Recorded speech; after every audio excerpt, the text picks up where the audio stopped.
I'm Ted Meyer, and I am in Glendale, California with Ashley Bravin. I have known Ashley for a long time. I used to see you out at art openings and you were displaying your work, which you're still doing, but you did it more often before. And then you sort of disappeared, and I saw on Facebook that you were having some medical issues. I developed fibromyalgia. We knew that it was coming. My mom has fibromyalgia, and it was building and building and building. Things snowballed. I had 2 forms of conversion disorder. I lost my ability to walk straight and then speak properly without a stutter.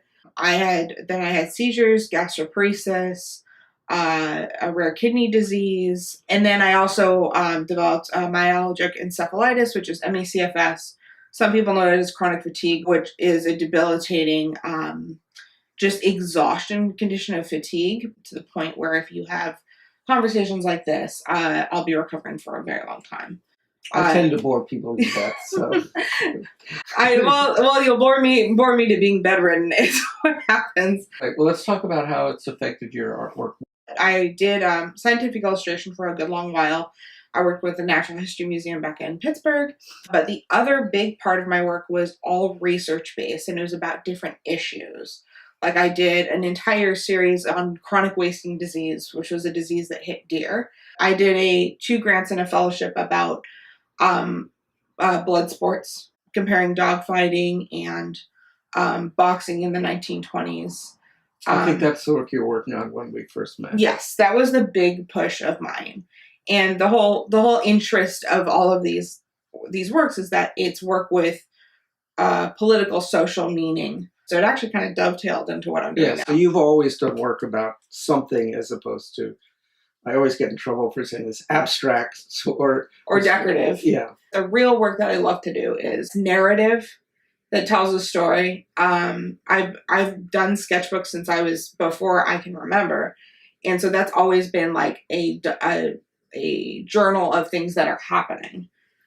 So in a way, the work that I'm doing now is a larger sketchbook works of what I was going through. And I ended up drawing a lot of them when I was in the hospital. So now you're doing work that depicts your illness or the treatment, or what story are you trying to tell? Sure. So I have 2 split bodies of work.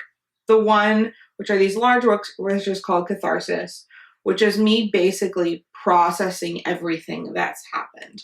That includes trauma, that includes treatments, and just like when I lost my ability to drive because of my seizures, I'm processing that and getting a mobility aid, having a new service dog. With my needs snowballing, I needed to process it. So that's what this work is about. So let's talk about some of these. Let's start with this one. Just after I had the seizures, they were doing a study to see what the nature of the seizures were. And it was a really bizarre time because the pandemic was like at a peak, but the hospitals didn't know how to handle it. At the same time, the California fires were burning. So I could see the smoke and the fires from my hospital room. It was a very apocalyptic experience, and everything in my life had shifted at the time. So this is a real point in time. You've got your mask on from the pandemic. There's the fires. You're being treated. And what's the text? The text is a description of what's happening, saying, I experienced the beginning of the pandemic from the inside of an inpatient facility, and then, which was the first work, and now in a hospital overlooking these fires, and the world, basically the world's burning for myself and others. Okay, so this work was done about my inpatient stay. Came in to come off of a medication that was being very detrimental towards me. And I ended up having horrific hallucinations, very violent reaction to it. Basically the beginning of all of this. And I just felt devastated. And I had my first seizure there, and I've had over 300 since. Due to my seizures, after the consultation in the 5-day EMU, they advised me to no longer drive and that my license was going to be revoked. So that driving has been a massive source of independence for me. So this was a really difficult time. It was the same car, my first car. This one shows you personally, but this one to me is so interesting because most people, you don't think of all the ancillary things. Like you can't get in a car now and go to the supermarket. You can't, like having to stop driving, having to stop drawing or painting as much, it's all those little things about getting sick, that's especially during a pandemic when you're sort of stuck here anyway. Right. And then you can't drive. The times when you'd want to get away and like. Absolutely. And additionally, because of my pain disorders, I couldn't walk very far.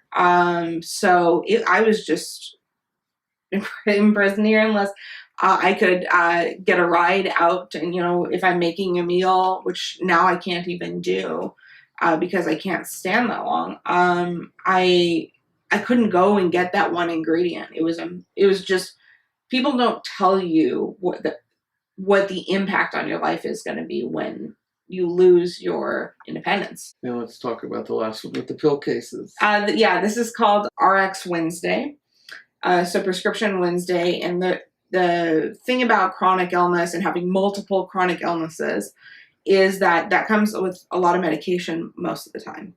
And you have to be, it's so funny because I have two illnesses that create a massive brain fog. But you have to be completely on top of your medication refills. Otherwise, you can actually kill yourself.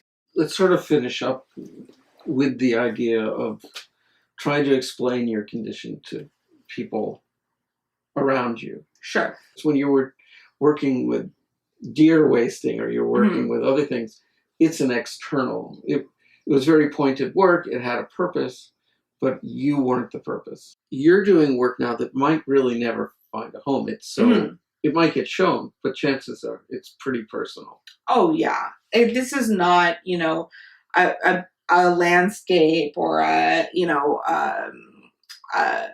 washed surface that looks aesthetically pleasing in your home. I gave that up a long time ago when I started doing research paintings. Yeah. Nobody wants like piles of deer bodies. This is work that I need to make. There's no question about it. Thank you for talking to me. We can cross our fingers that some of these symptoms go away. I would like that. Well, like all of them. just the snap of the fingers and I kind of give up that idea. Well, it's management. That's what I would really like, is just for things to be managed and how I know how to handle flares versus going to the ER all the time Well, let's hope you just keep making art through all of it. Yes. All of us with things, we learn to deal and do our art. Yes. Well, thank you for talking to me. Yes, thank you for having me.